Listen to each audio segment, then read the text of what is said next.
Inspiration et qu'on régule marche à banane zambete. Parce que inspiration varie d'une personne à une autre. La parole de Dieu demeure un fondement qui ne peut pas changer.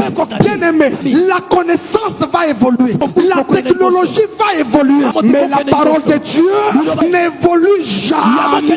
L'apôtre Paul dit, il l'appelle les fondements. Il dit que personne d'autre ne pose un autre fondement que celui qui a été posé.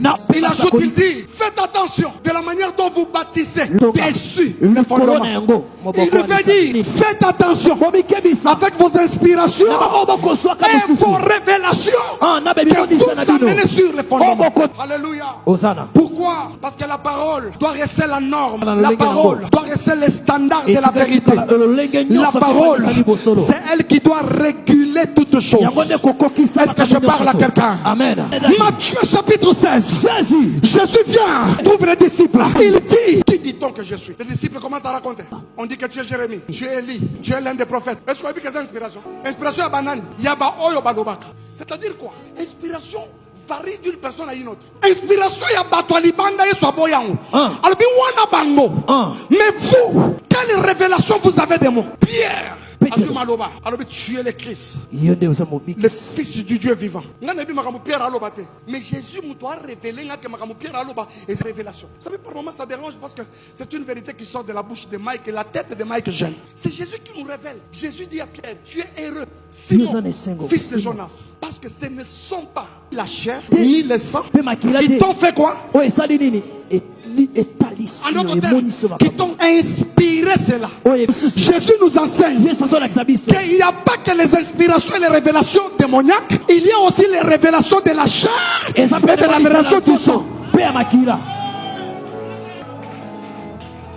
Tu es heureux, Simon, fils de Jonas. Ce ne sont pas la chair et le sang qui ont révélé ces choses. Je comprends qu'il n'y a pas que le diable qui révèle. Le sang et la chair peuvent aussi révéler. Mais regardez, Jésus ne s'arrête pas là. Il a tout dit.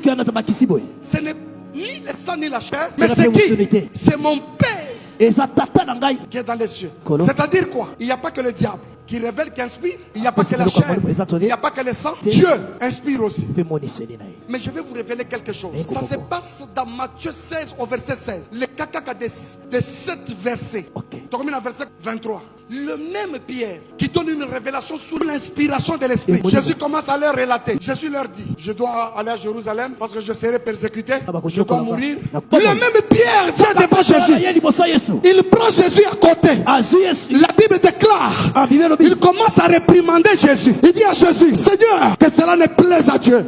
Il parlait encore. Jésus lui dit, arrière de moi Satan. Comment tu justifies ça? La même personne, il n'y a pas longtemps, qui venait de donner une révélation sous l'impression de l'Esprit. Il dit, tu es le Christ, le Fils de Dieu. Dans un laps de temps, la même personne donne une autre révélation. Maintenant, demande-moi pourquoi Jésus lui a dit arrière de moi Satan. Demande-moi pourquoi. Pourquoi t'as dit? Parce que pendant qu'il parlait, il n'avait pas encore consulté les Écritures. Donne-moi un amen, je te dis quelque chose. Amen. Pendant qu'il parlait, Pierre ne savait pas que l'Écriture disait, je suis capable de détruire ce temple et de le rebâtir en 3 jours. La Bible déclare, il parlait du temple qui est son propre corps. Et quand Pierre vient dans le but d'empêcher, pas une révélation, pas une inspiration, mais d'empêcher à une écriture de s'accomplir, Jésus s'arrête de lui dire, arrière de moi ça.